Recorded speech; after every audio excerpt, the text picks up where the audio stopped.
대체 할 줄 아는 게 뭐야? 내가 하나하나 다 가르쳐줘야 해. 귀청을 찢는 소리가 마당에 울려 퍼졌습니다. 20명이 넘는 친척들이 모인 시댁 김장 모임. 그 한가운데서 한 여자의 뺨이 붉게 물들었죠. 배추 하나 제대로 못 들어? 이것도 못해? 여자의 뺨은 김장 양념보다 더 붉게 타올랐습니다. 주변 친척들의 비웃음, 수군거림, 그리고 차가운 침묵. 남편은 아내를 말리지 않았습니다. 오히려 이렇게 말했죠. 그러니까 좀 조심하지. 그날 여자는 깨달았습니다. 이 집에서 자신은 사람이 아니라는 것을요. 하지만 아무도 몰랐습니다. 이 평범해 보이는 며느리에게 어떤 과거가 있는지, 그리고 이 모욕이 어떤 반전을 불러올지. 그녀는 원래 평범한 사람이 아니었습니다. 하지만 10년 동안 철저히 숨겨왔죠. 자신이 누구였는지, 무엇을 가지고 있었는지. 오늘의 이야기 시작 전에 잠시만 구독 버튼을 눌러주세요. 영상 제작에 큰 힘이 됩니다. 댓글로 시청하고 계신 곳을 알려주시면 감사한 마음 전달드리겠습니다. 그럼 이야기 바로 시작하겠습니다. 그날은 시댁의 김장날이었습니다. 윤혜진 36살. 결혼한 지 10년째 되는 해였죠. 새벽 5시. 알람이 울리기도 전에 혜진은 눈을 떴습니다. 몸이 기억하고 있었죠. 오늘이 어떤 날인지. 조용히 일어나 부엌으로 향했습니다. 배추를 씻고 물을 썰고 양념 재료를 다듬었습니다. 시어머니 오경숙은 63. 아침 8시에 일어나 마당으로 나왔죠. 마당 한가운데 놓인 의자에 앉았습니다. 혜진아, 배추 물기 제대로 털어. 양념간 맞춰봐. 그릇 더 가져와. 지시만 내렸습니다. 손은 움직이지 않았죠. 친척들이 하나둘 모여들기 시작했습니다. 고모, 이모, 시누이 박미나 그 남편들까지. 어느새 마당은 사람들로 가득 찼습니다. 20명이 훌쩍 넘었죠. 혜진은 쉴 틈 없이 움직였습니다. 배추를 나르고 양념을 섞고 설거지를 하고 물을 따르고 간식을 내오고 쓰레기를 치웠습니다. 친척들은 옹기종기 모여 앉아 수다를 떨었습니다. 혜진은 그 사이를 뛰어다녔죠. 오전 11시쯤이었습니다. 혜진이 커다란 배추 한 포기를 들고 이동하던 중이었습니다. 발이 미끄러졌죠. 바닥에 흘러있던 물 때문이었습니다. 아, 배추가 바닥에 그대로 떨어졌습니다. 그 순간, 딱, 시어머니 오경숙의 손바닥이 혜진의 뺨을 정확히 강타했습니다. 배추 하나 제대로 못 들어? 이것도 못해? 혜진의 뺨이 순식간에 붉게 물들었습니다. 김장 양념보다 더 강렬한 붉은색이었죠. 주변이 조용해졌습니다. 모두가 지켜보고 있었습니다. 시누이 박미나가 헛웃음을 흘렸습니다. 언니, 진짜 조심 좀 하지. 어머니 힘드시게. 고모 한 명이 옆 사람에게 속삭였습니다. 요즘 며느리들은 그것도 못하나? 다른 친척이 거들었습니다. 우리 때는 안 그랬는데 말이야. 혜진은 고개를 들 수 없었습니다. 귀가 따가웠습니다. 뺨보다 더 뜨거웠죠. 그때 남편 박도연이 나타났습니다. 혜진은 속으로 생각했죠. 이제 막아주겠지. 날 감싸주겠지. 10년을 함께 살았습니다. 한 번쯤은 자기 편이 되어줄 거라 믿었습니다. 하지만 도연의 입에서 나온 말은 전혀 달랐죠. 그러니까 좀 조심해라. 어머니 화나시게 왜 그래. 혜진의 가슴이 무너져 내렸습니다. 시어머니가 다시 소리쳤습니다. 어서 치우지 않고 뭐해? 배추 아까운 줄 알아? 돈이 얼마인데. 혜진은 떨리는 손으로 바닥에 배추를 주었습니다. 눈물이 나올 것 같았지만 참았습니다. 울면 더 무시당할 게 뻔했죠. 김장은 계속됐습니다. 혜진은 다시 배추를 나르고 양념을 섞고 설거지를 했습니다. 점심시간이 됐습니다. 친척들은 모두 식탁에 둘러앉았죠. 혜진이 차린 밥상이었죠. 혜진아, 국 더 가져와. 김치도 더 내와. 혜진은 먹지 못했습니다. 서빙만 했죠. 오후가 되어서도 김장은 끝나지 않았습니다. 저녁 7시가 넘어서야 마지막 배추가 담겼습니다. 친척들은 하나둘 짐을 싸서 돌아갔습니다. 각자 김치를 한 통씩 들고 갔죠. 수고했어, 혜진아. 말만 그럴듯했습니다. 진심은 없었죠. 마당은 엉망이었습니다. 배추잎, 양념 자국, 설거지할 그릇들. 혜진은 홀로 남아 정리를 시작했습니다. 설거지를 하고 마당을 쓸고 쓰레기를 버렸습니다. 10시가 넘어서야 모든 일이 끝났죠. 방으로 돌아온 혜진. 거울을 봤습니다. 뺨은 여전히 붉게 부어 있었습니다. 손가락으로 살짝 만져봤죠. 따끔거렸습니다. 욕실에서 찬물로 얼굴을 씻었습니다. 물이 뺨에 닿을 때마다 통증이 왔죠. 그때 문득 깨달았습니다. 이 집에서 나는 사람이 아니구나. 10년 동안 이 집에서 살았습니다.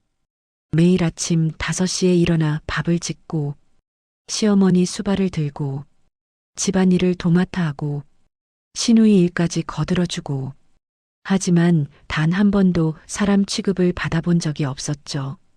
고마움은 없었습니다. 인정은 더더욱 없었습니다. 있었던 건 지적과 무시, 그리고 오늘 같은 폭력뿐이었죠. 혜진은 침대에 누웠습니다. 천장을 바라보며 생각했습니다. 나는 왜 여기 있는 걸까? 나는 원래 어떤 사람이었지? 문득 옛날 기억이 스쳤습니다. 결혼하기 전에 나, 자유롭게 웃던 나, 당당하게 살던 나, 그 사람은 어디로 간 걸까요? 핸드폰을 켰습니다. 오래된 사진 앨범을 열었죠. 결혼 전 사진들이 나왔습니다. 그 속의 혜진은 지금과 완전히 달랐습니다. 환하게 웃고 있었죠. 눈빛도 살아있었습니다. 혜진은 핸드폰을 끄고 다시 천장을 바라봤습니다. 그날 밤, 혜진의 마음속에 작은 불씨 하나가 타오르기 시작했습니다. 아직 그녀는 몰랐습니다. 이 불씨가 얼마나 큰 불길이 될지, 그리고 이 집이 어떤 진실을 숨기고 있는지. 김장날 이후 며칠이 지났습니다.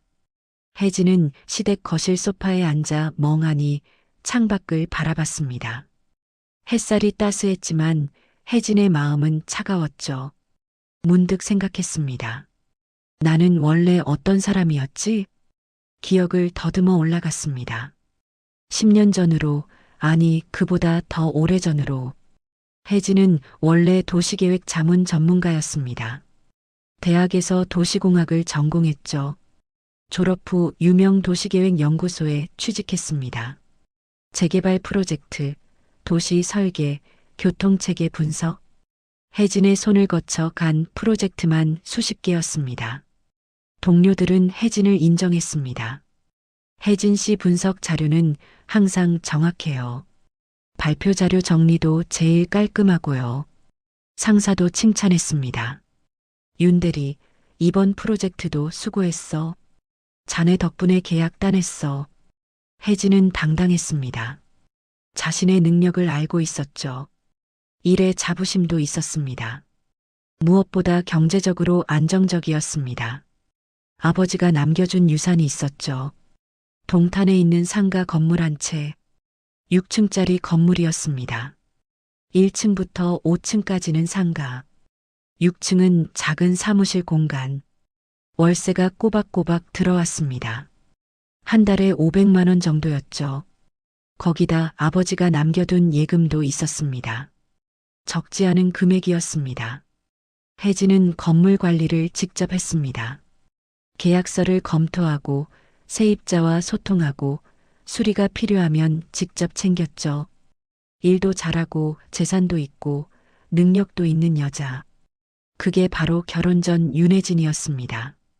친구들이 부러워했습니다. 혜진아, 넌 정말 복받았다. 능력도 있고 건물도 있고. 혜진은 웃으며 말했죠. 아빠가 물려주신 거야. 나는 잘 지키기만 하면 돼. 그 시절의 혜진은 행복했습니다. 자유로웠고 독립적이었고 당당했죠. 하지만 그 행복은 오래가지 못했습니다. 혜진이 30살이 되던 해 아버지가 갑작스럽게 돌아가셨습니다. 심근경색이었습니다. 병원에 도착했을 때는 이미 늦었죠. 장례식장. 혜진은 홀로 아버지를 보냈습니다. 어머니는 혜진이 어릴 때 이미 세상을 떠났습니다. 형제자매도 없었죠. 완전히 혼자가 됐습니다. 장례를 치르고 집으로 돌아왔습니다. 텅 빈 집, 아무도 없는 공간. 혜진은 그제야 무너졌습니다. 아빠, 혼자 울었습니다. 아무도 위로해주지 않았죠. 그 후로 몇 달, 혜진은 일에만 매달렸습니다. 생각하기 싫었죠. 외로움을 느끼기 싫었습니다. 하지만 퇴근 후 집으로 돌아오면 그 고독함이 밀려왔습니다. 친구들도 다들 바빴습니다. 결혼하고 아이 낳고 각자의 삶을 살았죠. 혜진은 점점 마음이 약해졌습니다. 외로움에 지쳐갔습니다. 그때였습니다. 박도연을 만난 게 친구 소개로 만난 자리였습니다. 혜진아, 좋은 사람 있는데 한번 만나볼래? 처음엔 거절하려 했습니다. 하지만 친구가 계속 권했죠. 그냥 밥 한 끼만 먹어봐. 괜찮은 사람이야. 혜진은 결국 나갔습니다. 도연은 첫인상이 괜찮았습니다. 키도 크고 웃는 얼굴도 밝았죠. 안녕하세요, 박도연입니다. 예의도 바른 것 같았습니다. 처음 몇 번은 그저 밥 먹고 커피 마시고 영화 보는 정도였습니다. 하지만 도연은 끈질겼습니다. 매일 문자를 보냈죠. 오늘 하루 어땠어요? 저녁은 드셨어요? 힘든 일 있으면 언제든 말해요. 처음엔 부담스러웠습니다. 하지만 점점 익숙해졌죠. 누군가 자신을 신경 써준다는 게, 외롭지 않다는 게 좋았습니다. 몇 달이 지나자 도연이 말했습니다. 혜진 씨, 나랑 사귀어 줄래요? 혜진은 고민했습니다. 하지만 오래 고민하지 않았죠. 좋아요. 사귀기 시작했습니다. 도연은 다정했죠. 데이트할 때마다 문을 열어줬고, 무거운 짐을 들어줬고, 혜진이 힘들어하면 들어줬습니다. 나한테 기대도 돼요. 내가 지켜줄게요. 혜진은 그 말이 좋았습니다. 누군가에게 기댈 수 있다는 게, 혼자가 아니라는 게. 도연은 자주 말했습니다. 내 꿈은 창업이야. 내 사업을 하고 싶어. 무슨 사업? 아직 구체적이진 않지만 뭔가 내 손으로 만들고 싶어. 내가 있으면 뭐든 할 수 있을 것 같아. 혜진은 그 말에 설렜습니다. 나를 믿어주는구나. 나를 필요로 하는구나. 외로웠던 혜진에게 도연은 빛처럼 느껴졌습니다. 그렇게 혜진은 사랑에 빠졌습니다. 아니, 사랑이라고 착각했습니다. 사귄 지 1년쯤 됐을 때 도연이 청혼했습니다. 나랑 결혼해 줄래요? 평생 책임질게요. 혜진은 눈물을 흘렸습니다. 행복한 눈물이었죠. 네, 좋아요. 결혼 준비를 시작했습니다. 도연은 말했습니다. 우리 부모님께 인사드려야지. 어머니가 보고 싶어 하셔. 혜진은 긴장했습니다. 하지만 도연이 손을 잡아줬습니다. 걱정 마. 우리 어머니 좋은 분이야. 혜진은 믿었습니다. 그렇게 혜진은 시댁을 처음 방문했습니다. 하지만 혜진은 몰랐습니다. 그날이 지옥의 시작이 될 줄은, 그리고 자신이 가진 모든 것이 도연과 그의 가족에게 노출될 줄은. 결혼식은 조촐하게 치렀습니다. 혜진은 친정 쪽 하객이 많지 않았습니다. 친구 몇 명과 회사 동료들이 전부였죠. 반면 도연 쪽은 달랐습니다. 친척들이 수십 명 왔습니다. 시어머니 오경숙은 검은색 한복을 입고 있었습니다. 웃고 있었지만 눈빛은 차가웠죠. 시누이 박미나도 왔습니다. 혜진보다 2살 어렸습니다. 언니 축하해요. 말은 그렇게 했지만 표정은 시큰둥했습니다. 혜진은 그냥 긴장해서 그런가 보다 생각했죠. 결혼식이 끝나고 신혼여행도 다녀왔습니다. 그리고 일주일 후 시댁에 첫 방문을 하게 됐습니다. 어서 와, 며느리. 시어머니가 현관에서 혜진을 맞았습니다. 웃고는 있었지만 어딘가 불편한 느낌이었죠. 안녕하세요, 어머니. 혜진은 정중하게 인사했습니다. 준비해온 선물을 건넸습니다. 이런 거 안 가져와도 되는데. 들어와. 시어머니는 선물을 받으면서도 무게를 가늠하듯 들어봤습니다. 거실로 들어갔습니다. 시누이 박미나도 와 있었죠. 언니 왔어요? 식사 준비가 돼 있었습니다. 혜진은 자리에 앉았습니다. 밥을 먹는 동안 시어머니가 물었습니다. 혜진아, 친정은 어디야? 동탄이요. 부모님은 뭐 하시고? 혜진은 잠시 멈칫했습니다. 하지만 숨길 이유가 없다고 생각했죠. 아버지는 돌아가셨어요. 어머니도 제가 어릴 때. 아이고, 그랬구나. 그럼 형제는? 없어요. 저 혼자예요. 시어머니와 시누이가 눈을 마주쳤습니다. 짧은 순간이었지만 혜진은 놓치지 않았습니다. 뭔가 이상했습니다. 시누이가 끼어들었습니다. 그럼 언니 혼자 사셨어요? 힘들었겠다. 부모님도 안 계시고. 말은 위로하는 것 같았지만 눈빛은 다른 걸 묻고 있었습니다. 시어머니가 다시 물었습니다. 그럼 집은? 전세야 아니면?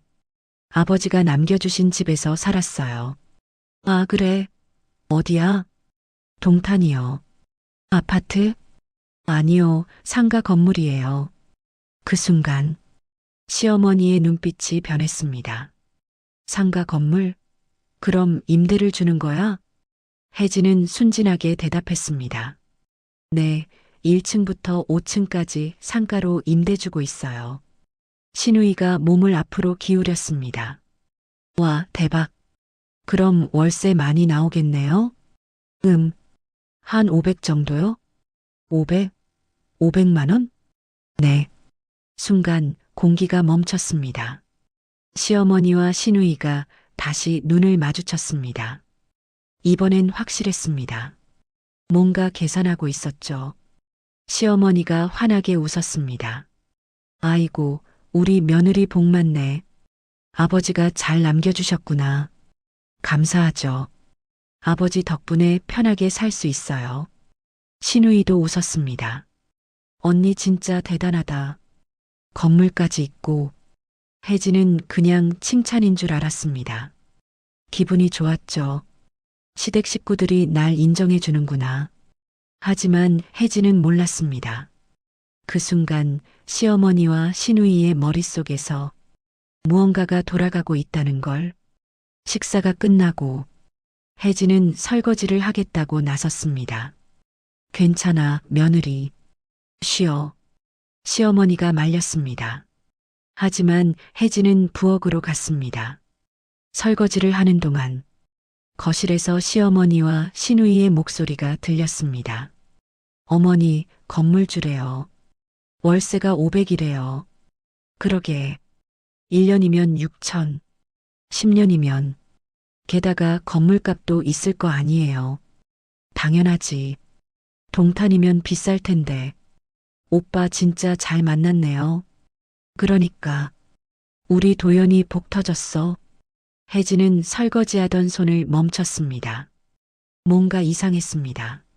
며느리를 칭찬하는 게 아니라 도연이 복 터졌다고 불편한 기분이 들었습니다.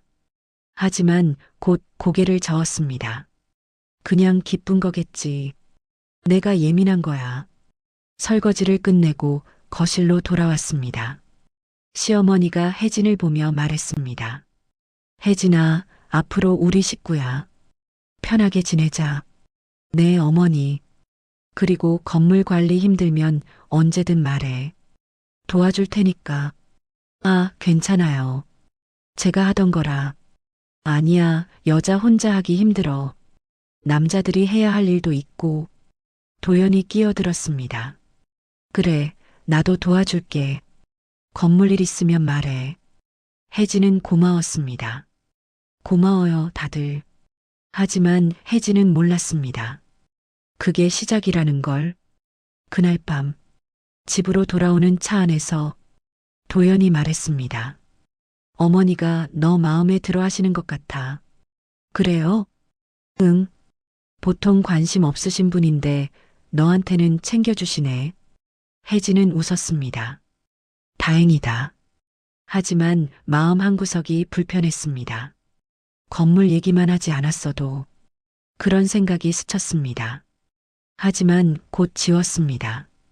가족인데 뭐, 숨길 것도 없지. 혜진은 자신이 한 선택을 후회하지 않았습니다. 아직은. 그로부터 며칠 후, 시어머니에게서 전화가 왔습니다. 혜진아, 건물 서류 좀 봐야 할 것 같은데. 가져올 수 있어? 무슨 서류요? 등기부등본이랑 임대차 계약서, 세금 관련해서 확인할 게 있대. 아, 그건 제가 알아서. 아니야, 우리가 도와줘야지. 여자 혼자 하면 사기 당하기 쉬워. 혜진은 고민했습니다. 하지만 거절할 이유를 찾지 못했습니다. 알겠어요. 가져다 드릴게요. 그래, 고마워. 전화를 끊고 혜진은 서류함을 열었습니다. 등기부등본, 임대차 계약서, 통장 사본. 전부 정리해서 봉투에 넣었습니다. 그리고 시댁으로 향했습니다. 혜진은 몰랐습니다. 이 서류들이 자신의 인생을 송두리째 바꿀 거라는 걸. 그리고 시어머니와 시누이, 그리고 도연의 10년에 걸친 탈취 플랜이 바로 이 순간부터 시작된다는 걸. 시댁 현관 앞에 서서 혜진은 초인종을 눌렀습니다. 어서 와, 며느리. 시어머니의 웃는 얼굴 뒤로 혜진은 보지 못했습니다. 그 눈빛 깊숙한 곳에 숨겨진 탐욕을. 서류를 건넨 다음 날, 시어머니에게서 전화가 왔습니다. 혜진아, 건물 관리 복잡하더라. 세금 문제도 있고. 그래요? 여자 혼자 하기엔 위험해. 사기꾼들이 많거든. 혜진은 불안했습니다. 그럼 어떻게 해야 하죠? 내가 도와줄게. 서류 전부 나한테 맡겨. 인감도. 인감까지요? 그래야 필요할 때 빨리 처리하지. 너 일하느라 바쁘잖아. 혜진은 망설였습니다. 하지만 거절할 명분이 없었죠. 시어머니는 가족이었으니까요. 알겠어요, 어머니. 며칠 후, 혜진은 모든 서류를 시댁에 넘겼습니다. 등기부등본, 임대차 계약서, 통장, 인감증명서, 심지어 인감도장까지. 시어머니는 흡족한 표정으로 받았습니다. 잘했어. 이제 마음 편히 일해. 건물은 내가 알아서 관리할게. 혜진은 안심했습니다. 역시 가족이 도와주니까 좋네. 하지만 그건 착각이었습니다. 한 달이 지났습니다. 혜진은 통장을 확인했습니다. 월세가 들어올 시기였죠. 하지만 통장엔 돈이 들어오지 않았습니다. 이상했습니다. 세입자들은 항상 정확하게 월세를 냈거든요. 시어머니에게 전화했습니다. 어머니, 이번 달 월세가 안 들어왔는데요. 아, 그거 임차인 한 명이 사정이 생겼대. 다음 달에 몰아서 준다고 했어. 그런가요? 누가요? 3층 임차인. 내가 알아서 처리할 테니까 걱정 마. 혜진은 불안했지만 믿었습니다. 다음 달이 됐습니다. 역시 월세가 안 들어왔습니다. 전화했습니다. 어머니, 이번에도 안 들어왔어요. 아이고, 그 임차인이 계속 미루네. 내가 재촉할게. 제가 직접 연락해 볼까요? 아니야, 내가 할게. 내가 나서면 관계 나빠져. 혜진은 답답했지만 참았습니다. 석 달째 통장에 돈이 하나도 안 들어왔습니다. 어머니, 이번 달도. 알아. 지금 임차인들 경기가 안 좋대. 조금만 기다려봐. 혜진은 의심하기 시작했습니다. 하지만 확인할 방법이 없었죠. 서류도 인감도 모두 시어머니 손에 있었으니까요. 그 무렵 도연이 사업을 시작했습니다. 창업할 거야. 온라인 쇼핑몰. 좋은 생각이야. 얼마나 필요해? 3천만 원 정도. 혜진은 놀랐습니다. 그렇게 많이? 사무실 보증금이랑 초기 재고 때문에. 걱정 마, 금방 회수할 수 있어. 혜진은 고민했습니다. 하지만 남편을 믿고 싶었습니다. 알았어. 내 예금에서 쓸게. 도연은 환하게 웃었습니다. 고마워, 여보. 절대 후회 안 시킬게. 석 달 후. 사업은 망했습니다. 미안해. 판단을 잘못했어. 괜찮아. 다음엔 잘 될 거야. 혜진은 위로했습니다. 하지만 6개월 뒤 도연이 또 사업을 시작했습니다. 이번엔 무역업이야. 확실해. 얼마 필요해? 5천만 원. 혜진은 망설였습니다. 저번에도 잃었잖아. 이번엔 달라. 바이어도 확보했어. 막판이라 돈이 필요해. 도연은 간절했습니다. 혜진은 결국 돈을 줬습니다. 그리고 또 망했죠. 1년에 2번, 2년에 3번. 도연의 사업 실패는 반복됐습니다. 그때마다 혜진의 예금은 줄어들었습니다. 이번엔 진짜야. 내 친구가 확실한 정보를 줬어.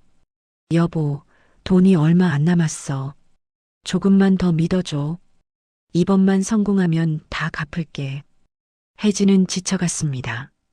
하지만 거절하지 못했습니다. 남편이었으니까요. 그 사이 시누이 박미나가 혜진을 찾았습니다. 언니, 부탁 하나 해도 돼? 뭔데? 나 작은 사업체 하나 차렸거든. 온라인으로 액세서리 파는 거. 그래, 잘 됐네.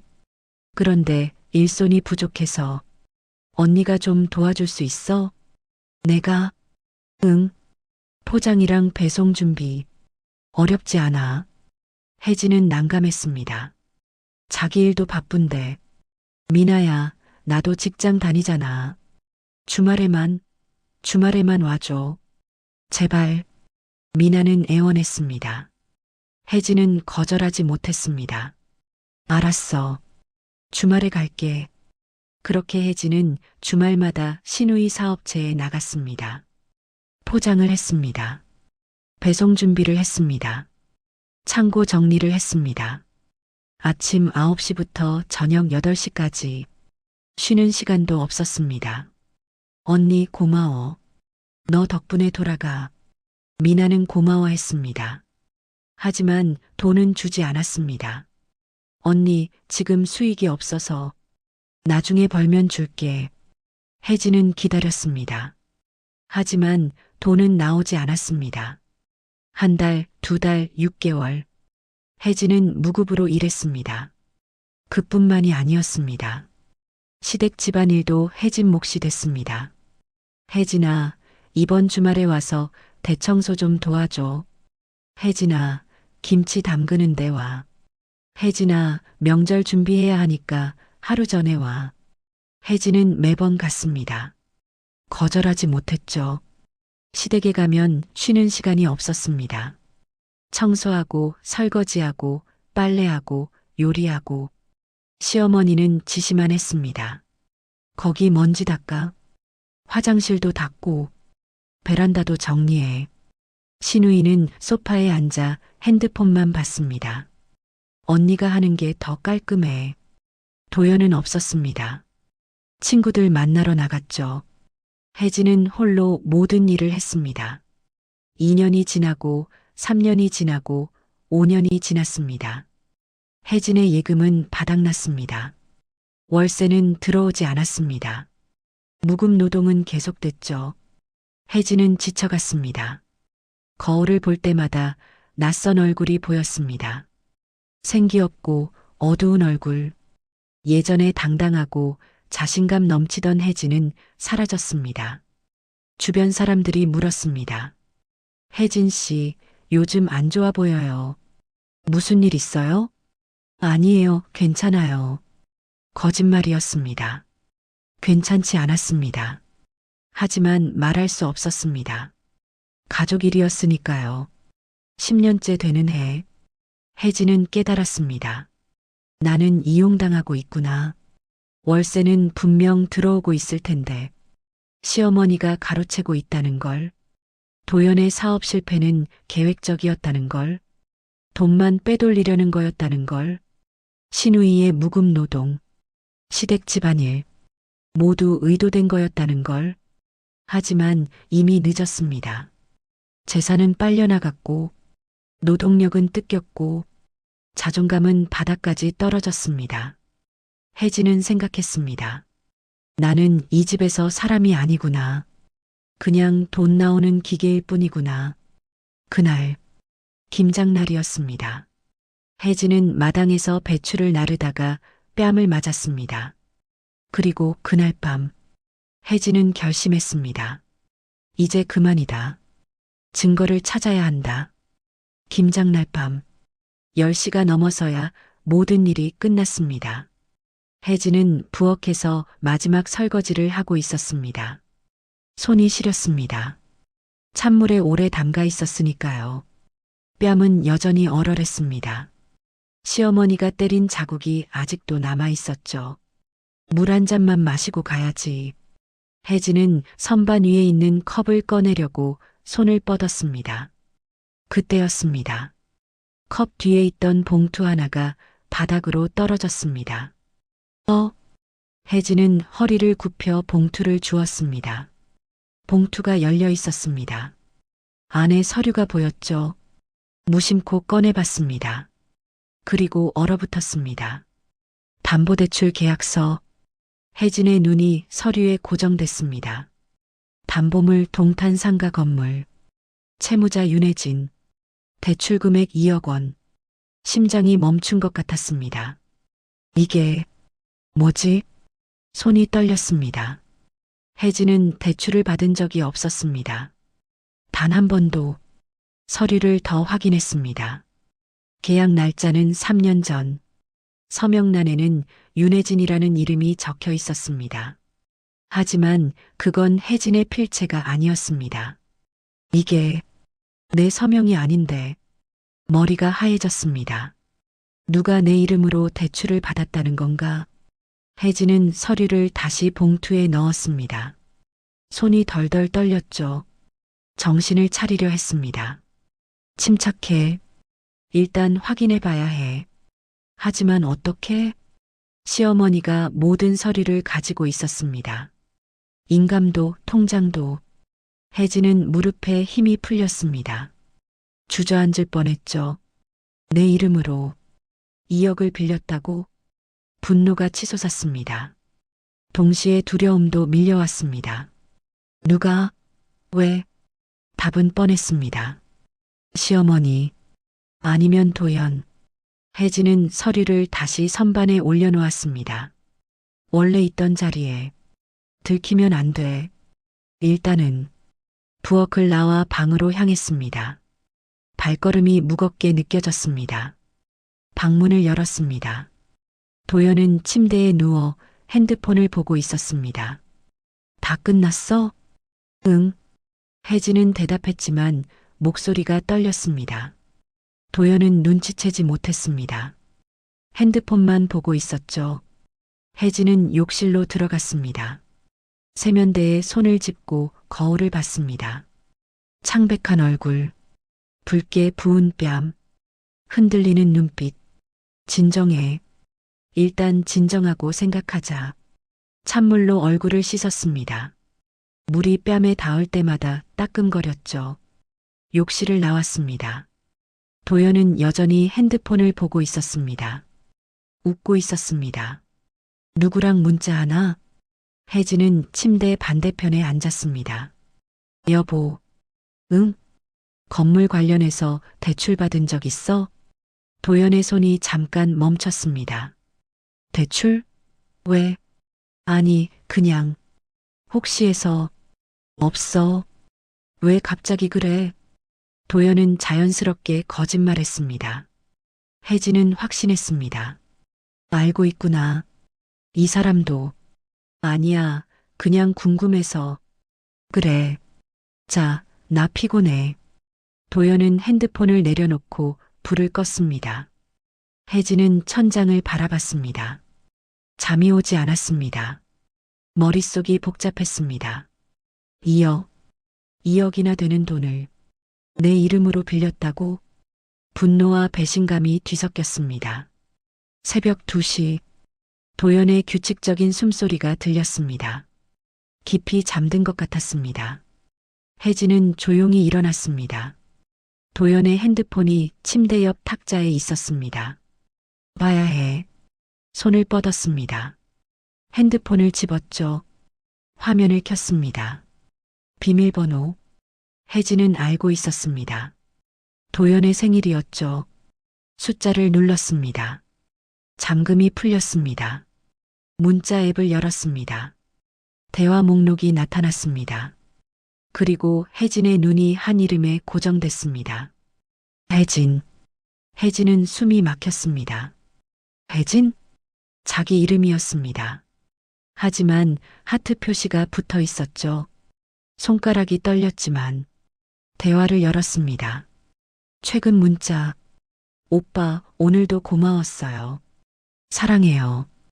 혜진의 심장이 쿵 내려앉았습니다. 스크롤을 올렸습니다. 오빠, 보고 싶어요. 언제 봐요? 오늘 저녁 맛있었어요. 다음에 또 가요. 오빠 덕분에 행복해요. 혜진의 손이 덜덜 떨렸습니다. 날짜를 확인했습니다. 6개월 전부터 시작된 대화였습니다. 더 위로 올렸습니다. 사진도 있었습니다. 도연과 모르는 여자가 함께 찍은 사진. 레스토랑에서, 카페에서, 호텔 로비에서. 여자는 젊었습니다. 20대 후반쯤 보였죠. 혜진은 핸드폰을 내려놓았습니다. 숨을 쉴 수가 없었죠. 옆에서 도연이 뒤척였습니다. 혜진은 얼른 제자리에 누웠습니다. 눈을 감았지만 눈물이 흘러내렸습니다. 소리 없이 울었습니다. 그날 밤 혜진은 잠들지 못했습니다. 머릿속에서 계속 생각이 맴돌았죠. 2억짜리 대출, 외도, 10년간의 착취, 모든 퍼즐이 맞춰졌습니다. 시어머니와 도연, 그리고 신우이까지 처음부터 계획이었던 겁니다. 혜진의 재산을 빼앗으려는. 혜진은 이를 악물었습니다. 분노가 치솟았습니다. 하지만 동시에 차가운 이성도 작동했습니다. 지금 당장 따지면 안 돼. 증거가 없어. 서류는 시어머니가 가지고 있었습니다. 대출 서류는 부엌 선반에 숨겨져 있었죠. 증거를 모아야 해. 확실한 증거를. 혜진의 눈빛이 변했습니다. 10년 동안 당하기만 했습니다. 순진하게 믿었습니다. 참고 견뎠습니다. 하지만 이제는 달랐습니다. 뺨을 맞았습니다. 재산을 빼앗겼습니다. 남편은 바람을 폈습니다. 더 이상 참을 이유가 없었습니다. 혜진은 천장을 바라보며 다짐했습니다. 이 집에 기대면 죽는다. 증거를 모아야 한다. 그리고 모든 걸 되찾아야 한다. 그 순간 혜진의 내면에서 무언가가 켜졌습니다. 10년 동안 잠들어 있던 원래의 윤혜진이, 도시계획 전문가였던, 당당하고 똑똑했던, 자신의 권리를 지킬 줄 알았던 그 혜진이 깨어나기 시작했습니다. 새벽 5시, 해가 뜨기 시작했습니다. 혜진은 침대에서 일어났습니다. 거울을 봤습니다. 부은 눈, 붉은 뺨. 하지만 눈빛은 달랐습니다. 더 이상 무너진 여자가 아니었습니다. 싸울 준비가 된 여자였습니다. 혜진은 속으로 중얼거렸습니다. 이제 시작이야. 새벽. 혜진은 조용히 집을 나왔습니다. 도연은 아직 자고 있었죠. 밖은 추웠습니다. 하지만 혜진은 느끼지 못했습니다. 핸드폰을 꺼냈습니다. 떨리는 손으로 번호를 찾았죠. 오빠 윤재훈. 10년 만에 처음 거는 전화였습니다. 결혼하고 나서 연락을 끊었었죠. 시댁에서 친정 연락을 싫어했으니까요. 신호음이 울렸습니다. 한 번, 두 번, 세 번. 여보세요? 오빠의 목소리였습니다. 10년 만에 듣는 목소리. 혜진은 입을 열었지만 목이 메었습니다. 오빠. 혜진아? 혜진이 맞지? 응. 오빠. 그 순간 참았던 감정이 무너졌습니다. 오빠. 나. 숨이 막혔습니다. 울음이 터져 나왔죠. 혜진아, 무슨 일이야? 어디야? 오빠. 내 이름으로 대출이 있어. 뭐? 나는 한 적 없는데 2억이나. 목소리가 떨렸습니다. 제대로 말할 수가 없었습니다. 혜진아, 진정해. 천천히 말해봐. 재훈의 목소리는 침착했습니다. 경찰관 특유의 차분함이었죠. 혜진은 심호흡을 했습니다. 내 건물, 담보로 2억 대출이. 근데 난 서명 안 했어. 건물? 무슨 건물? 아빠가 남겨주신 동탄 상가. 재훈은 잠시 침묵했습니다. 혜진아, 지금 어디야? 집 근처. 당장 내 집으로 와. 주소 보낼게. 택시 타고 와. 응. 아무한테도 말하지 마. 알겠지? 응, 오빠. 전화를 끊었습니다. 혜진은 택시를 잡았습니다. 오빠 집에 도착한 건 새벽 6시였습니다. 재훈이 문을 열었습니다. 들어와. 10년 만에 본 오빠는 훨씬 어른스러워 보였습니다. 40살. 경찰 경위. 거실에 앉았습니다. 재훈이 물을 건넸습니다. 마시고 천천히 말해봐. 혜진은 모든 걸 털어놨습니다. 10년간의 일들. 월세가 안 들어온다는 거짓말. 도연의 반복된 사업 실패. 신우이의 무급 노동. 그리고 어제 발견한 대출 서류. 도연의 외도까지. 재훈은 말없이 들었습니다. 하지만 주먹은 단단히 쥐어져 있었죠. 혜진아. 응. 이건 사기야. 문서 위조고 횡령이야. 혜진은 고개를 끄덕였습니다. 하지만 내가 직접 수사할 순 없어. 가족 사건이니까 이해상충이야. 그럼 대신 증거 모으는 법 알려줄게. 그리고 전문 변호사 연결해줄게. 재훈은 노트를 꺼냈습니다. 지금부터 내가 하는 말 잘 들어. 재훈의 조언은 구체적이었습니다. 첫째, 서류는 절대 원본 가져오지 마. 사진으로만 남겨. 왜? 원본 없어지면 증거인멸이라고 우겨. 사진은 증거로 쓸 수 있어. 알겠어. 둘째, 위험 문자나 통화 있으면 전부 캡처하고 녹음해. 응. 셋째, 시댁집 들어갈 땐 항상 녹음 켜놓고. 오빠, 그게 불법 아니야? 자기 방어 목적이면 괜찮아. 나중에 증거로 쓸 수 있어. 재훈은 계속 말했습니다. 넷째, 당장 은행 가서 대출 내역 떼. 등기부등본도 떼고. 내 명의니까 뗄 수 있지? 당연하지. 내 건물이잖아. 그리고 재훈은 혜진을 똑바로 봤습니다. 시어머니 방 뒤져. 서류 있을 거야. 혜진은 숨을 들이켰습니다. 들키면 어떡해? 들켜도 상관없어. 어차피 싸울 거잖아. 재훈은 혜진의 손을 잡았습니다. 혜진아, 넌 할 수 있어. 원래 똑똑한 애잖아. 혜진은 눈물을 닦았습니다. 고마워, 오빠. 내일 변호사 연결해 줄게. 일단 오늘은 쉬어. 그날 오후, 혜진은 시댁으로 돌아갔습니다. 도연이 물었습니다. 어디 갔었어? 새벽부터 없길래. 산책? 산책? 추운데? 답답해서. 도연은 더 묻지 않았습니다. 혜진은 방에 들어가 대기했습니다. 오후 3시, 시어머니가 외출했습니다. 장 보러 갈게. 저녁에 올게. 문이 닫혔습니다. 혜진은 기다렸습니다.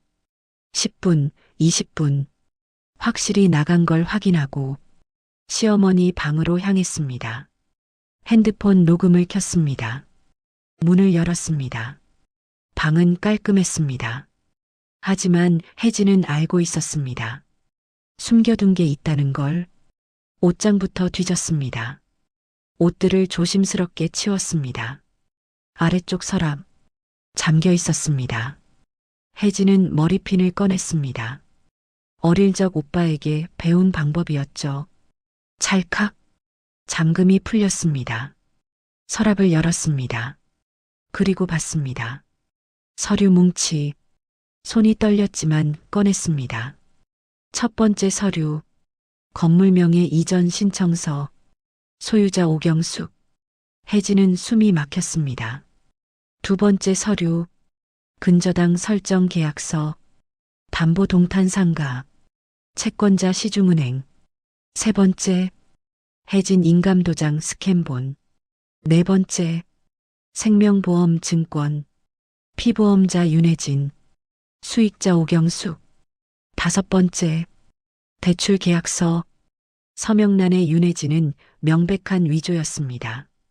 혜진은 핸드폰을 꺼냈습니다. 하나하나 사진을 찍었습니다. 떨리는 손으로, 하지만 정확하게 모든 페이지를 구석구석. 그때였습니다. 현관문이 열리는 소리가 들렸습니다. 혜진아, 집에 있어? 시어머니 목소리였습니다. 혜진은 얼어붙었습니다. 벌써? 서류를 급히 서랍에 넣었습니다. 잠그려는 순간 방문이 확 열렸습니다. 시어머니가 서 있었습니다. 혜진과 눈이 마주쳤죠. 시어머니의 눈빛이 차갑게 변했습니다. 내가 감히 내 방을 뒤져? 혜진은 일어섰습니다. 어머니, 이게 다 뭔가요? 뭐가? 제 이름으로 된 대출, 명예 이전 서류, 보험. 시어머니는 비웃었습니다. 내가 알게 뭐야? 이 집에 내 건 없어. 혜진은 똑바로 봤습니다. 제 건물이에요. 제 이름이고요. 건물? 그거 이미 내 명이야. 불법이에요. 제 동의 없이 한 거잖아요. 시어머니가 다가왔습니다. 증거라도 있어? 혜진은 핸드폰을 들어 보였습니다. 다 찍었어요. 서류 전부. 시어머니의 얼굴이 일그러졌습니다. 이것 봐라. 혜진은 물러서지 않았습니다. 경찰 신고할 거예요. 사기죄, 문서 위조죄로. 경찰? 가족끼리 무슨 경찰? 가족이 아니에요. 범죄자예요. 시어머니가 손을 들었습니다. 혜진의 뺨을 때리려 했죠. 하지만 혜진은 손목을 잡았습니다. 이제 안 맞아요. 시어머니는 충격받은 표정이었습니다. 혜진은 방을 나왔습니다. 자기 방으로 가서 캐리어를 꺼냈죠. 옷을 집어넣기 시작했습니다. 시어머니가 따라왔습니다. 어딜 가려고? 나갈 거예요. 도연이는? 상관없어요. 혜진은 캐리어를 끌고 나왔습니다. 시어머니가 막아섰습니다. 내가 여기서 뭘 할 수 있어? 아무것도 없잖아. 혜진은 웃었습니다. 맞아요. 제 건 이제 제가 찾으러 갈 겁니다. 현관문을 열었습니다. 그리고 뒤돌아봤습니다. 법정에서 봬요, 어머니. 새벽. 혜진은 오빠 집 앞에 섰습니다. 캐리어 하나, 핸드폰 하나, 그리고 증거 사진들. 그게 전부였죠. 하지만 혜진은 웃고 있었습니다. 10년 만에 제대로 된 미소였습니다. 초인종을 눌렀습니다. 재훈이 문을 열었습니다. 들어와. 혜진은 고개를 끄덕이고 안으로 들어갔습니다. 싸움은 이제 시작이었습니다. 하지만 혜진은 준비됐습니다. 이번엔 절대 지지 않을 것입니다. 다음 날 오전, 재훈이 연결한 변호사를 만났습니다. 사무실은 강남에 있었습니다. 형사 전문 변호사였죠. 윤혜진 씨 맞으시죠? 네. 변호사는 50대 중반쯤 보였습니다. 경험이 많아 보였죠. 자료 먼저 보겠습니다. 혜진은 핸드폰을 건넸습니다. 사진으로 찍어둔 서류들. 변호사는 하나하나 확인했습니다. 표정이 점점 굳어졌죠. 이거 심각하네요. 많이요? 명의도용, 문서위조, 사기, 횡령. 전부 성립합니다. 혜진은 예상했지만 듣고 나니 실감났습니다. 어떻게 해야 하죠? 일단 형사고소부터 합니다. 그리고 증거보전 신청하고요. 증거보전이요? 상대방이 서류 없앤다고 할 수 있으니까 법원에서 미리 확보하는 겁니다. 아, 필적 감정도 받아야 합니다. 서명이 위조라는 걸 증명해야죠. 변호사는 메모하며 말했습니다. 시간이 좀 걸릴 겁니다. 각오하세요. 혜진은 고개를 끄덕였습니다. 괜찮아요. 끝까지 갈 겁니다. 일주일 후 형사 고소장이 접수됐습니다. 피고소인 오경숙, 박도현, 혐의 사기, 문서 위조, 명의도용, 횡령. 경찰 조사가 시작됐습니다. 혜진은 경찰서에 출석했습니다. 진술서를 작성했죠. 10년간의 일들, 서류를 빼앗긴 경위, 월세가 안 들어온다는 거짓말, 발견한 대출 서류, 모두 상세히 진술했습니다. 담당 형사는 고개를 끄덕였습니다. 증거가 확실하네요. 수사 들어가겠습니다. 시어머니와 도연도 소환됐습니다. 하지만 둘 다 부인했습니다. 동의하에 한 거예요. 며느리가 알고 있었어요. 서명도 혜진이가 직접 했어요. 거짓말이었습니다. 하지만 경찰은 증거를 확보했습니다. 2주일 후 증거보전 결정이 났습니다. 법원 집행관이 시댁으로 갔습니다. 혜진의 변호사도 동행했죠. 시어머니는 저항했습니다. 이게 무슨 짓이야? 하지만 법원 명령이었습니다. 집행관은 서류를 전부 압수했습니다. 혜진이 사진 찍었던 그 서류들 전부 증거로 확보됐습니다. 3주일 후 필적 감정 결과가 나왔습니다. 국립과학수사연구원 감정서, 대출 계약서 서명 위조 확률 98%, 명의 이전 서류 서명 위조 확률 97%, 압도적인 결과였습니다. 변호사가 말했습니다. 이제 상대방은 변명할 수 없습니다. 혜진은 안도했습니다. 한 달 후 경찰 수사 결과가 나왔습니다. 대출 자금 흐름 추적 완료. 2억 원 중 1억 6천만 원이 시어머니와 도연 계좌로 흘러갔습니다. 80% 용도는 명확하지 않았습니다. 하지만 흐름은 명백했죠. 추가로 확인된 사실, 혜진 명의 생명보험, 가입 시기 결혼 1년 후, 보험금 5억 원, 수익자 오경숙, 혜진은 전혀 몰랐던 보험이었습니다. 변호사가 설명했습니다. 이건 정말 악질입니다. 혹시 모를 사고 대비한 거예요? 혜진은 소름이 돋았습니다. 내가 죽기를 바랐다는 거야? 6주일 후 시어머니 측 변호사에게서 연락이 왔습니다. 합의 의향 있으신가요? 혜진의 변호사가 물었습니다. 조건이 건물명의 원상회복, 대출 전액 상환, 그리고 위자료, 금액은 1억. 혜진은 놀랐습니다. 1억. 적지 않은 돈이었습니다. 하지만 변호사는 고개를 저었습니다. 부족합니다. 10년간의 피해를 생각하면 상대 변호사가 말했습니다. 더 이상은 어렵습니다. 이게 최선입니다. 협상이 계속됐습니다. 일주일 후 최종 합의안이 나왔습니다. 건물명의 즉시 해진으로 복구, 대출 전액 상환, 위자료 2억 원, 형사고소 취하. 해진은 고민했습니다. 변호사가 말했습니다. 재판 가면 더 받을 수도 있습니다. 하지만 시간이 오래 걸립니다. 1년, 2년. 그리고요? 감정적 소모도 클 겁니다. 법정에서 계속 봐야 하니까요. 해진은 생각했습니다. 법정에서 시어머니를 보는 것, 도연을 보는 것, 그 시간을 견디는 것, 지쳤습니다. 더 이상 이 사람들과 엮이고 싶지 않았습니다. 합의할게요. 변호사가 물었습니다. 확실하신가요? 네. 돈 문제가 아니에요. 이 사람들과 완전히 끝내고 싶어요. 알겠습니다. 2주일 후 합의가 성립됐습니다.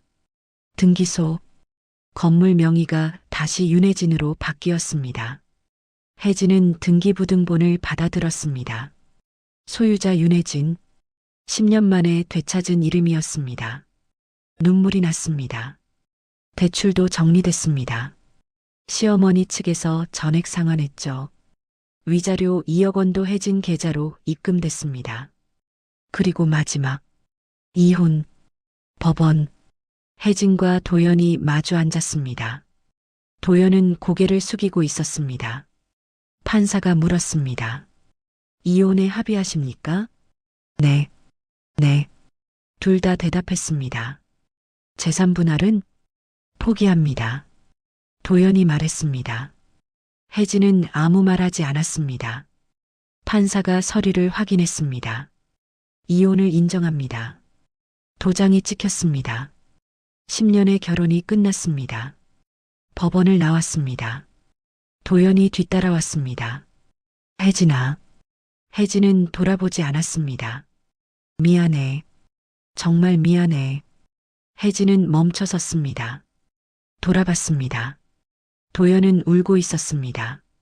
하지만 혜진은 아무 감정도 느끼지 않았습니다.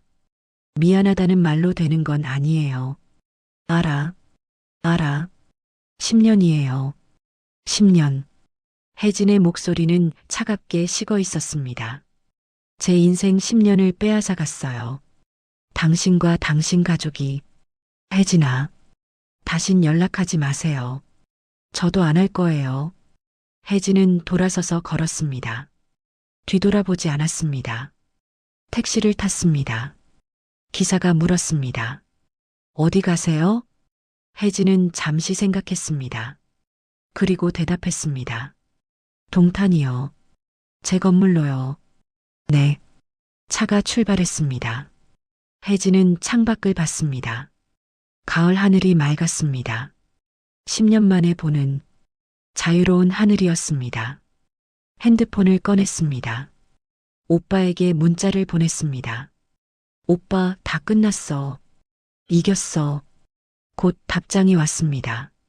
잘했어, 혜진아. 자랑스러워. 혜진은 미소 지었습니다. 10년 만에 진짜 웃음이었습니다. 차는 동탄으로 향했습니다. 혜진의 건물로, 혜진의 새로운 시작으로. 동탄. 혜진은 자신의 건물 앞에 섰습니다. 6층짜리 상가 건물. 10년 만에 제대로 마주한 건물이었죠. 아버지가 남겨준 유산. 빼앗겼다가 되찾은 유산. 혜진은 천천히 건물로 들어갔습니다. 1층부터 올라갔습니다. 각 층의 상가들을 돌아봤습니다. 꽃집, 카페, 옷가게, 서점. 세입자들이 인사했습니다. 건물주님 맞으시죠? 뵙게 돼서 영광입니다. 안녕하세요. 그동안 어려우셨다고 들었어요. 이제 괜찮으신 거죠? 혜진은 고개를 끄덕였습니다. 네, 이제 괜찮아요. 5층까지 돌아봤습니다. 그리고 6층으로 올라갔습니다. 6층은 비어 있었습니다. 원래 작은 사무실 공간이었죠. 혜진은 창문을 열었습니다. 바람이 들어왔습니다. 옥상으로 올라가는 계단이 보였습니다. 혜진은 계단을 올라갔습니다. 옥상, 넓은 하늘이 펼쳐져 있었습니다. 혜진은 난간에 기대 서서 하늘을 올려다봤습니다. 구름 한 점 없는 맑은 하늘. 아빠, 혜진은 작게 중얼거렸습니다. 나 지켜냈어. 바람이 불었습니다. 혜진의 머리카락이 흩날렸죠. 힘들었어. 정말 힘들었어. 눈물이 났습니다. 하지만 슬픈 눈물은 아니었습니다. 근데 해냈어. 아빠가 남겨준 거 다시 찾았어. 혜진은 웃었습니다. 이제 잘 지킬게. 아빠처럼 소중하게. 하늘이 답하는 것 같았습니다. 따뜻한 햇살이 혜진을 감싸주었죠. 혜진은 한참을 서 있었습니다. 그리고 결심했습니다. 이제 나만을 위한 삶은 아니야. 3개월 후 6층 리모델링이 시작됐습니다. 혜진은 건축 설계사를 만났습니다. 여성 창업센터로 만들고 싶어요. 어떤 공간으로요? 작은 사무실들이요. 10개 정도. 그리고 공유 공간도 필요해요. 공유 공간이요? 네. 상담받을 수 있는 곳, 교육받을 수 있는 곳. 설계사는 고개를 끄덕였습니다. 좋은 아이디어네요. 그리고 임대료는 시세보다 낮게 받을 거예요. 어떤 분들 대상으로요? 경력 단절 여성, 이혼한 여성, 새로 시작하려는 여성들이요. 혜진은 자신의 이야기를 하고 있었습니다. 자신처럼 다시 시작해야 하는 사람들의 이야기를. 공사가 시작됐습니다. 혜진은 거의 매일 현장에 나갔습니다. 벽지를 고르고 가구를 선택하고 조명을 확인했죠. 하나하나 정성을 들였습니다. 6개월 후 리모델링이 완성됐습니다. 깨끗한 사무실 10개, 각각 10평 정도 되는 공간, 책상, 의자, 인터넷, 복합기, 일하는 데 필요한 모든 게 갖춰져 있었습니다. 그리고 공유 공간, 상담실, 교육실, 휴게실. 혜진은 프로그램도 준비했습니다. 창업 상담, 세무 교육, 마케팅 교육, 심리 상담, 전문가들과 연결했습니다. 무료로 진행하기로 했죠. 입주자 모집 공고를 냈습니다. 여성 창업센터 입주자 모집, 대상 경력 단절 여성, 이혼 여성, 재기를 꿈꾸는 여성, 임대료 시세의 50%, 지원 프로그램 무료 제공. 반응이 뜨거웠습니다. 일주일 만에 30명이 넘는 신청이 들어왔습니다. 혜진은 한 명 한 명 면담했습니다. 각자의 이야기를 들었습니다. 회사를 그만두고 육아에 전념했다가 복귀하려는 사람, 이혼 후 홀로 아이를 키우며 사업을 시작하려는 사람, 가정폭력에서 벗어나 새 삶을 찾는 사람. 혜진은 자신의 모습을 봤습니다. 그들 안에서 10명을 선정했습니다. 그리고 오픈 날짜를 잡았습니다. 오픈식 당일 6층은 사람들로 가득 찼습니다. 입주자 10명, 그들의 가족들, 지역 주민들, 언론 기자들. 혜진은 간단하게 차려입었습니다. 화려하지 않게 무대 앞에 섰습니다. 마이크를 잡았습니다. 손이 떨렸습니다. 하지만 목소리는 단단했죠. 안녕하세요. 이 건물 주인 윤혜진입니다. 박수가 나왔습니다. 오늘 이 자리를 열게 돼서 정말 기쁩니다. 혜진은 잠시 숨을 고르고 말을 이었습니다. 저는 10년 전에 이 건물을 물려받았습니다. 아버지께서 남겨주신 유산이었죠. 사람들이 조용히 들었습니다. 하지만 저는 그걸 지키지 못했습니다. 누군가에게 빼앗겼죠. 혜진의 목소리가 떨렸습니다. 10년 동안 저는 제 삶을 잃고 살았습니다. 제 이름도, 제 권리도, 제 자존감도. 입주자 중 한 명이 고개를 끄덕였습니다. 공감하고 있었죠. 하지만 저는 포기하지 않았습니다. 증거를 모았고 싸웠고 되찾았습니다. 박수가 터져 나왔습니다. 혜진은 계속했습니다. 누군가 제 삶을 가져가려 할 때 제가 지켜야 했던 건 건물도 돈도 아니었습니다. 혜진은 사람들을 천천히 둘러봤습니다. 제 인생 그 자체였습니다. 조용해졌습니다. 여러분도 절대 잃지 마세요. 혜진의 눈빛이 강렬했습니다. 박수가 쏟아졌습니다. 혜진은 마이크를 내려놓았습니다. 오픈식이 끝나고 입주자들이 하나둘 혜진에게 다가왔습니다. 감사합니다. 정말 감사합니다. 힘내세요. 저도 응원할게요. 한 입주자가 혜진의 손을 잡았습니다. 제가 언니처럼 될 수 있을까요? 혜진은 웃으며 말했습니다. 물론이에요. 당신은 이미 시작했잖아요. 저녁, 모두가 돌아가고 혜진은 혼자 6층에 남았습니다. 창밖을 봤습니다. 동탄의 야경이 펼쳐져 있었습니다. 건물 불빛들, 자동차 불빛들, 반짝이는 도시. 혜진은 핸드폰을 꺼냈습니다. 오빠에게 전화를 걸었습니다. 오빠, 혜진아, 오픈식 잘 됐어? 응, 정말 잘 됐어. 고생했어. 오빠 덕분이야. 오빠 아니었으면 못했어. 아니야, 내가 한 거야. 혜진은 웃었습니다. 오빠, 나 이제 행복해. 알아. 목소리 들으니까 알겠어. 10년 만에 처음이야. 이렇게 가볍게 웃는 거. 앞으로 더 많이 웃을 거야. 응. 전화를 끊고 혜진은 다시 창밖을 봤습니다. 거울에 비친 자신을 봤습니다. 환하게 웃고 있는 자신. 혜진아, 수고했어. 스스로에게 말했습니다. 이제 행복하자. 지금까지 사연 빛나는 밤이었습니다. 감사합니다.